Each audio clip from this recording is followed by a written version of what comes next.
Konosuba, c'est un animé isekai parodié qui nous raconte l'histoire d'un ado japonais qui va mourir dans un accident. Ensuite, il va rencontrer une déesse qui s'appelle Aqua et qui va lui proposer de renaître dans un monde fantastique. Elle lui demande ensuite de choisir un truc à ramener avec lui et lui, il va décider d'emmener Aqua elle-même, pensant qu'elle sera utile grâce à ses pouvoirs divins. Et au final, elle va s'avérer vraiment inutile et excentrique. Et tout ça, ça va mener à des aventures désastreuses et hilarantes pour Kazuma. Mais parlons maintenant de Kazuma, parce que contrairement à d'autres animés où les héros sont forts et héroïques, Kazuma, c'est un paresseux et un incompétent qui font de lui un protagoniste totalement stupide, mais vraiment. Genre dans un épisode, il a simulé une maladie pour pas avoir à se battre. Et c'est encore pire avec les personnages secondaires qui ne l'aident pas du tout, avec leurs défauts extrêmes et qui l'empêchent d'être un véritable héros. Bref, aujourd'hui je vais te parler de 4 protagonistes, mais vraiment stupides, mais genre dans tout ce qu'ils font à part dans les combats. C'est vraiment des persos qui se prennent des coups dès qu'ils sortent un mot de leur bouche. Bon, avant ça, on n'oublie pas de s'abonner et de liker, et on commence tout de suite avec Saitama de One Punch Man. Un des personnages principaux que je kiffe le plus, qui a dû faire 100 pompes, 100 squats, 100 abdos et 10 km de course à pied pour devenir tellement fort qu'il peut battre n'importe qui en un seul coup de poing. Et je vous le dis, ce personnage est vraiment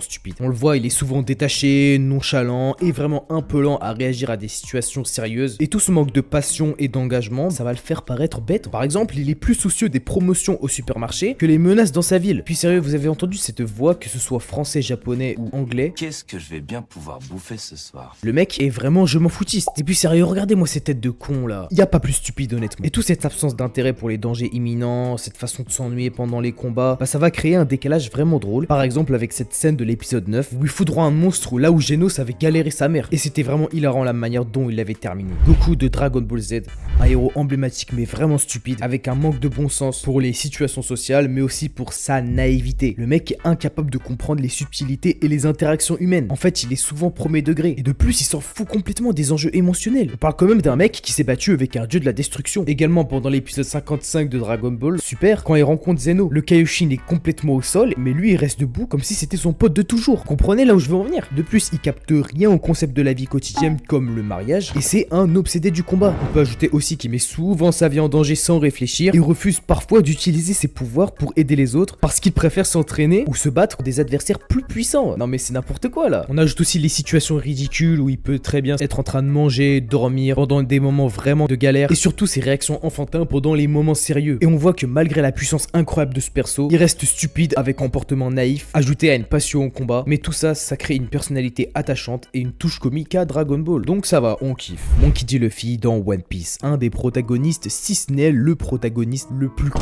de tous les temps. Mais ça n'empêche pas que j'adore Monkey D. Luffy. En fait, comme Goku, il est innocent et naïf. Il est prêt à se battre contre n'importe qui, indépendamment des conséquences. Et tout ça, c'est à cause de quoi? Bah sa confiance en soi excessive qui mène à des situations dangereuses où il ne réfléchit même pas. Et tout ça, ça m'étonne même pas venant d'un personnage qui n'a jamais eu de monologue de toute sa vie. Et ça a été dit par l'auteur. Vous voyez ces moments où les persos doivent réfléchir dans leur tête avant de passer à l'action? Bah Luffy n'a jamais eu ce genre de scène. C'est également un personnage qui n'a aucun bon sens, il comprend rien aux sous-entendus et aux émotions des gens, capable parfois de ne rien saisir à l'importance des situations dangereuses, même quand il s'agit de prendre des décisions stratégiques. Un exemple avec l'épisode 571 où il décroche au téléphone pour parler à Big Mom là où tout le monde était en train de flipper. Son comportement comique également avec des scènes humoristiques incroyables, par exemple quand il est affamé, quand il pleure, quand il vole de la nourriture, quand il s'endort sans réaliser la gravité de l'action. Bref, tout ça, ça fait un perso stupide mais qu'on adore quand même. Et quand on fait la comparaison avec Sanji, Zoro qui sont assez malins et Usopp et Chopper qui suivent un peu le même délire que Luffy, on voit bien la différence de maturité. Pour finir, voici 3 scènes de Luffy les plus débiles que j'ai pu voir. 1. Dans l'épisode lorsqu'il parle de Roger à Ace alors que Sabo lui avait dit de ne pas en parler 2 minutes avant. 2. L'épisode 879 où Luffy est littéralement en train de chialer parce qu'il pense que sa prime est descendue à 150 millions de berries alors qu'elle était passée à 1,5 milliard. Et pour terminer, l'épisode 525 lorsque les Mugiwara s'en vont vers l'île des hommes poissons, ils aperçoivent une géante baleine, puis Luffy s'exclame en disant que c'est Barbe Blanche. Bref, même s'il est con, c'est un personnage assez complexe qui reflète des thèmes comme la liberté et la détermination qui en font en fait sa façon de vivre et une personnalité unique en soi. Et c'est pour ça que c'est un héros si apprécié dans One Piece. Bon, tous ces persos qu'on vient de voir, ils sont pas forcément stupides au sens littéral, mais toute cette naïveté, cette impulsivité, bah en fait ça crée un comportement décalé et qui vont rendre les choses comiques et attachantes. J'aurais pu citer des personnages comme Gon, Asta ou encore Melodas dans un sens, mais j'ai préféré m'attarder sur ceux-là parce que c'est pour moi les plus extrêmes. Bref, prenez soin de vous et moi j'y vais.